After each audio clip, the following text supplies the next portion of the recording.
En el actual cruce de Madero y el Eje Central, las fotografías son una ventana al pasado.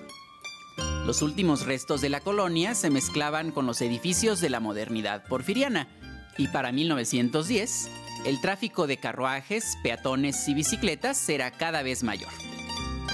A finales de la misma década, un grupo de hombres miran con atención a la cámara, y ya se distinguen varios automóviles en un horizonte que había dejado atrás los combates de la Revolución.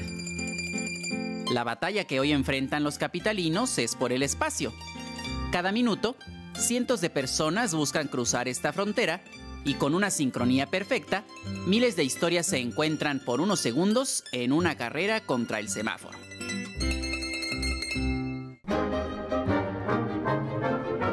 Del lado norte está la Plaza de Guardiola, llamada así por la casa de los marqueses de Santa Fe de Guardiola, que aparece en esta litografía de Casimiro Castro y fue destruida a finales del siglo XIX. En su lugar se levantó la residencia de la familia Escandón, obra del arquitecto Lorenzo de la Hidalga, que fue conocida como la Casa de los Perros por las esculturas de la parte superior. Esta era la vista de la plaza en 1910, cuando el tranvía eléctrico ya era parte del paisaje en la avenida San Juan de Letrán. Para los años 30, la antigua vivienda ya había sido ocupada por una escuela y enfrente, uno de los locales anunciaba el fraccionamiento de la colonia Moctezuma, situada a las afueras de la ciudad. En la actualidad, la única referencia que permanece desde este ángulo es el edificio de la Nacional.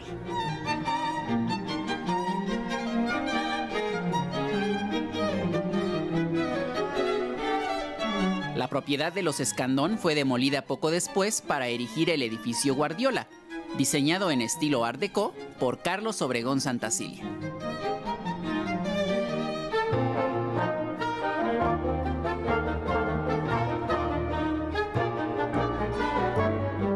En Madero y el Callejón de la Condesa, los transeúntes de los 50 caminan con rumbos diversos. Aquí se encuentra la Casa de los Azulejos, que en el siglo XVIII perteneció a los condes del Valle de Orizaba. Por un tiempo fue la sede del Jockey Club, inaugurado en 1881 y retratado en un famoso poema de Manuel Gutiérrez Nájera. En 1919, aquí se estableció la primera cafetería de una cadena de tiendas que luego se extendió por toda la ciudad. En la acera opuesta, poco después de la conquista abrió sus puertas el convento de San Francisco, que daba nombre a este tramo de Madero y fue el más extenso de la capital, con distintas capillas, jardines y habitaciones. Del esplendor original quedan algunos fragmentos, como el templo principal, con una réplica de su retablo barroco, o la capilla de Valvanera, que destaca por los detalles de su fachada, aunque perdió los motivos religiosos que la adornaban. También sobrevive el arco de entrada al conjunto, que así lucía en una postal de los años 40.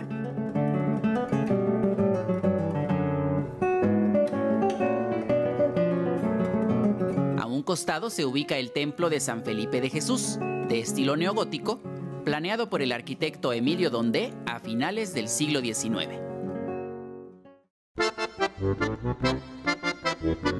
La calle de Madero es el acceso más importante al Zócalo. Por este camino desfiló el ejército trigarante el 27 de septiembre de 1821, durante la consumación de la independencia nacional.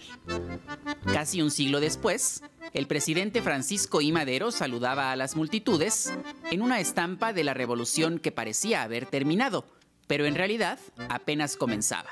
Cada día, una multitud recorre la misma ruta para ir de compras, a trabajar o simplemente de paseo.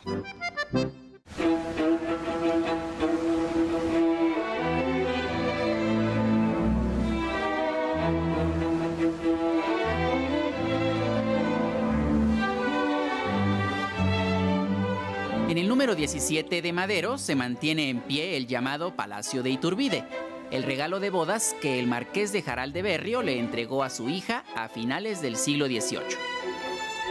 El proyecto estuvo a cargo de Francisco Guerrero y Torres, y tiempo después fue la residencia temporal de Agustín de Iturbide, quien salió de ella para ser coronado emperador de México en 1822. Más tarde aquí estuvo el Hotel Iturbide, con espacios adaptados como tiendas y cafeterías, además de un salón de billar. Así se veía el patio alrededor de 1910. Hoy esta construcción funciona como recinto cultural.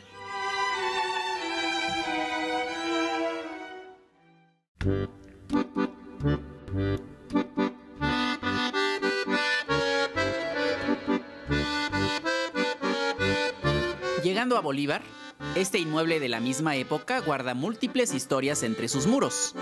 Es la casa del minero José de la Borda, cuyo amplio balcón dio origen a la leyenda de una mujer que paseaba en él para no despertar los celos de su marido al caminar por la calle. En 1906, este espacio se convirtió en el Salón Rojo, una de las primeras salas de cine en la Ciudad de México. Apenas 10 años antes, el público había asistido a la primera función pública del cinematógrafo, que tuvo lugar a un par de cuadras en la droguería Plateros, lugar que ahora está ocupado por un restaurante.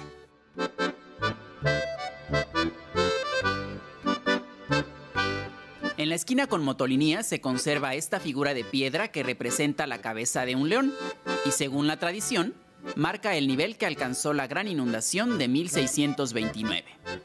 Cruzando la calle queda la fachada de una vivienda que perteneció a los marqueses de Prado Alegre y por varias décadas albergó la droguería de La Palma hasta que se transformó en el pasaje comercial Pimentel.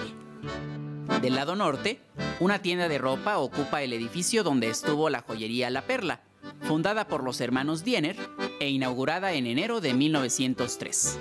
La soledad de esta toma contrasta con el transitado panorama de nuestra época.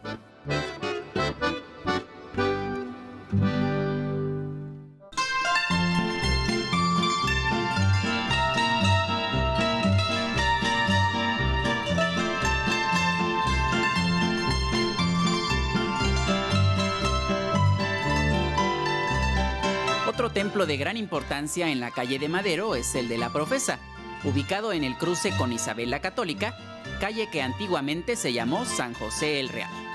El inmueble actual es del siglo XVIII y estuvo a cargo del arquitecto Pedro de Arrieta, aunque el interior fue remodelado casi 100 años después por Manuel Tolsá, con varios retablos de estilo neoclásico. En lo alto del campanario, el tiempo parece haberse detenido. Desde aquí se pueden apreciar dos edificios que forman parte esencial de la identidad del Rumbo. Al sur está el de la joyería La Esmeralda, diseñado por Francisco Serrano y Eleuterio Méndez en 1893. Luego de dar cabida a diversas oficinas e incluso a una discoteca, hoy es la sede del Museo del Estanquillo. En La Esmeralda se fabricó el reloj que adorna su vecino de enfrente, construido por la aseguradora La Mexicana. Este conjunto es obra de Genaro Alcorta y quedó concluido en 1906. Los rostros y las esculturas de su fachada han aparecido en incontables fotografías, retratos de diversos estilos de vida que han llegado y se han ido en este rincón del centro, lo mismo en automóvil que en tranvía. Antes de la Revolución, las últimas cuadras de Madero llevaban el nombre de Primera y Segunda de Plateros, debido a los negocios que se establecieron desde la época colonial. Su huella persiste en las joyerías y casas de cambio que no han abandonado la zona. Este era el cruce con Palma en los años 20. Aunque los edificios sobreviven, los viejos negocios han dado paso a los aparadores de la vida moderna. Mientras tanto, este policía con un semáforo mecánico organizaba el tránsito en la entrada al Zócalo. Del lado sur, los arcos del portal de mercaderes recibían a los clientes de sus tiendas y locales. Y cruzando la calle estaba la cedería El Paje, que tuvo gran prestigio entre los compradores de entonces. Pero algo no ha cambiado. Este sigue siendo el punto de encuentro para miles de personas en su camino hacia la Plaza Mayor.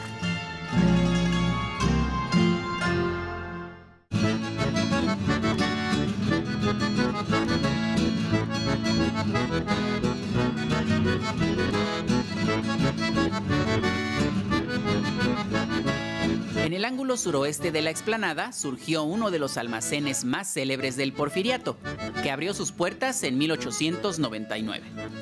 El centro mercantil ofrecía cientos de artículos en el interior de este lujoso edificio, creado por los ingenieros Daniel Garza y Gonzalo Garita. Para la década de los 60, aquí se inauguró el Gran Hotel de la Ciudad de México.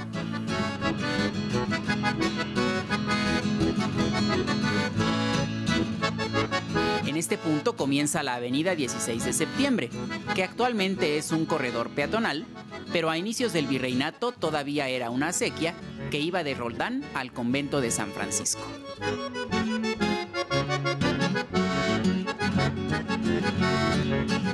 En 1910, el primer tramo llevaba el nombre de Tlapaleros y era un paradero del tranvía eléctrico.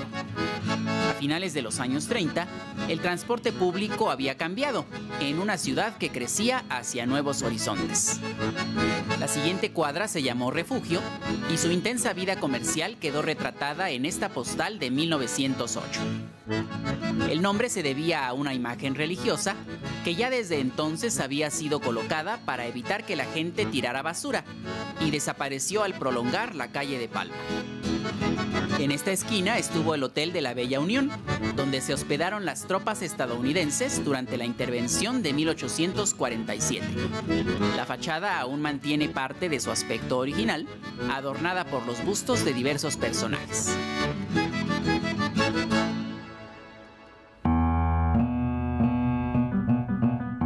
El cruce con Espíritu Santo, ahora Isabel la Católica, era un punto muy concurrido por peatones y conductores en la época del Centenario, una característica que no se ha perdido en nuestros días.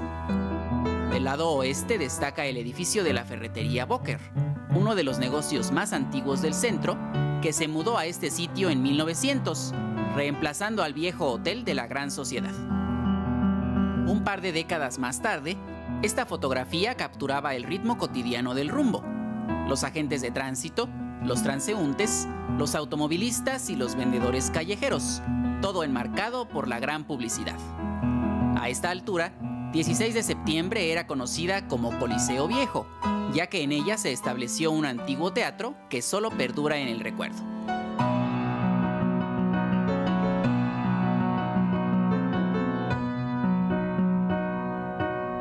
Así lucía la esquina con Bolívar cerca de 1920, con algunos establecimientos como una cantina, una dulcería y las oficinas de la Tampico News Company. El inmueble más notable es el que perteneció al Banco de Londres y México, planeado por el ingeniero Miguel Ángel de Quevedo e inaugurado en 1914. El exterior conserva la decoración de estilo ecléctico, aunque al agregarle más pisos perdió este interesante relieve que representaba al dios Mercurio. Hoy alberga una biblioteca de la Suprema Corte de Justicia.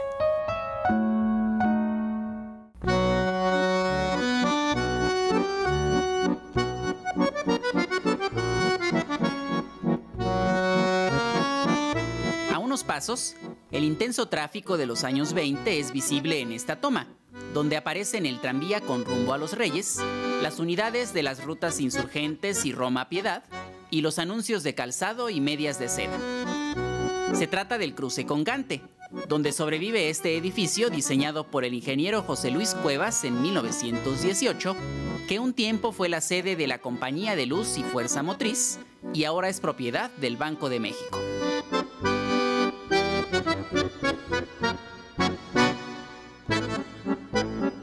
Para 1921, en los alrededores se erigió otro templo, dedicado al culto del séptimo arte. El Cine Olimpia fue uno de los más emblemáticos del centro y aún hoy mantiene parte de su aspecto original, aunque el interior está ocupado como plaza comercial. En la acera opuesta comenzó la tradición de esta panadería, fundada en 1927. Entre los grandes pasteles de colores, la variedad de galletas y postres y las filas de clientes, el interior guarda restos de la estructura del convento de San Francisco, como los arcos que daban acceso a los claustros. Al final de la avenida aún queda un túnel hacia el pasado.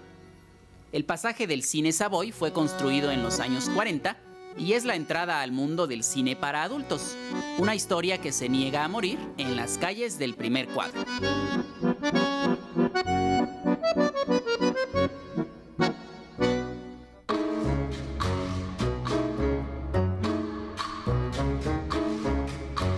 Vista desde las alturas, la avenida 5 de Mayo presume una larga historia que va desde el auge de la colonia hasta los grandes cambios de la era moderna.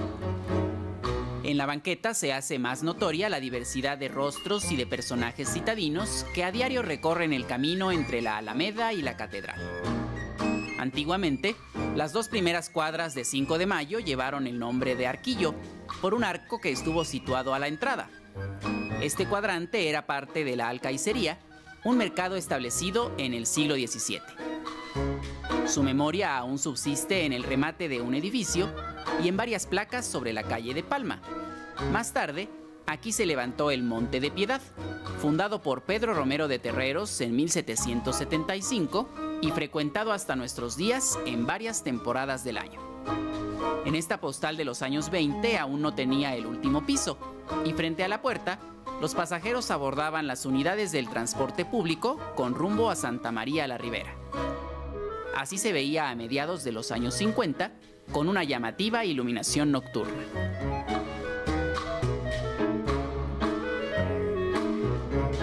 Muy cerca se encuentran los callejones de la Olla y de la Cazuela, hoy conocidos como Primera y Segunda Cerrada de 5 de Mayo, con famosos negocios que han sobrevivido por varias décadas. El cruce de Isabel la Católica no ha cambiado mucho, aunque en los años 70 el sentido de la circulación era inverso al actual.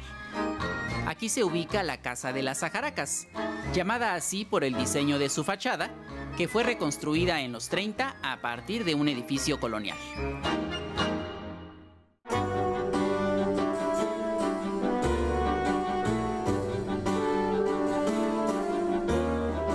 En la contraesquina permanece el Hotel Gillow, otro sitio de larga tradición en el rumbo, que aparece en esta imagen de finales del siglo XIX, pocos años después de su apertura. Este predio había pertenecido a la Casa de Ejercicios de la Profesa, demolida para prolongar 5 de Mayo. Justo enfrente, la Compañía de Luz y Fuerza se adornó para las fiestas del centenario en 1910. Este panorama ha sufrido pocos cambios y ahora en la planta baja se ubica una farmacia. Entre las tiendas más famosas del centro, esta dulcería ocupa un lugar muy especial, con todo tipo de postres que antojan a quien camina por esta acera. A esta altura, la avenida ya lucía un abundante tránsito en los primeros años del siglo pasado. En el cruce con Motolinías se puede ver el Hotel Buenos Aires, junto al anuncio de una compañía llamada Electra. Más tarde, este inmueble fue reemplazado por las oficinas del Banco Mexicano, una construcción de estilo Art Deco que recientemente fue reutilizada como departamentos. En la perspectiva opuesta se aprecia el desordenado paso de la gente entre los automóviles de la época, que iban en ambas direcciones frente a la marquesina del edificio París. Este símbolo urbano fue construido en 1907 para albergar a los empleados de la Compañía Bancaria de Fomento y Bienes Raíces, y en sus inicios contó incluso con una pequeña sala de cine. Esta imagen también es la prueba de que no hay nada nuevo en la costumbre de cerrar calles.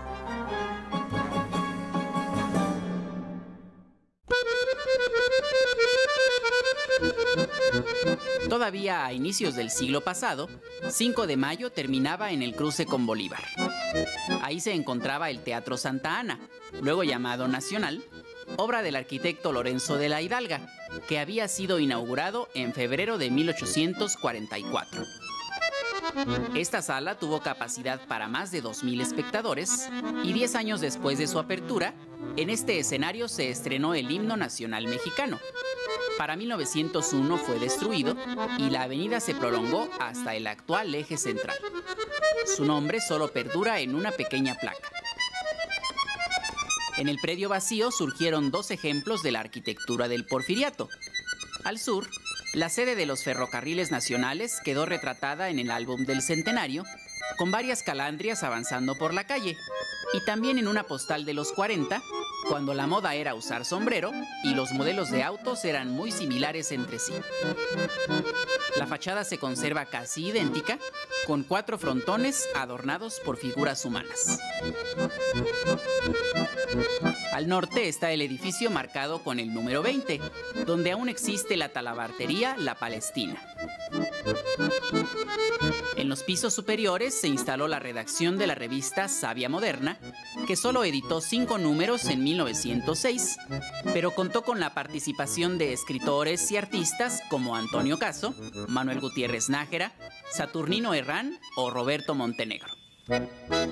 En contraste, en la acera opuesta se halla el edificio Woodrow, con un diseño más acorde al de ciudades como Nueva York.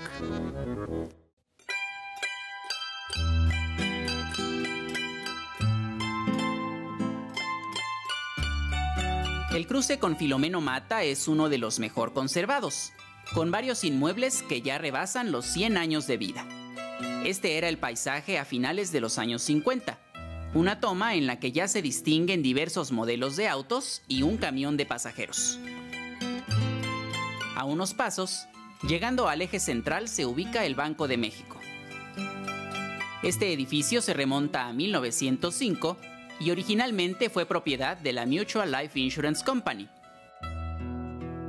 20 años después fue remodelado para darle el aspecto y el uso que mantiene hasta nuestros días, y a lo largo del tiempo ha sido el motivo de numerosas fotografías con elementos de cada época, desde los transportes y los caminantes urbanos hasta el agente de tránsito que detiene el paso del tranvía en la década de los 30.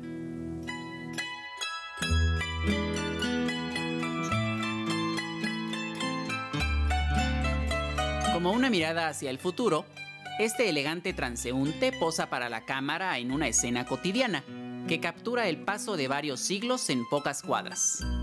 En el horizonte, una presencia nos acompaña. La torre poniente de la catedral es la constante entre los múltiples cambios urbanos de esta zona.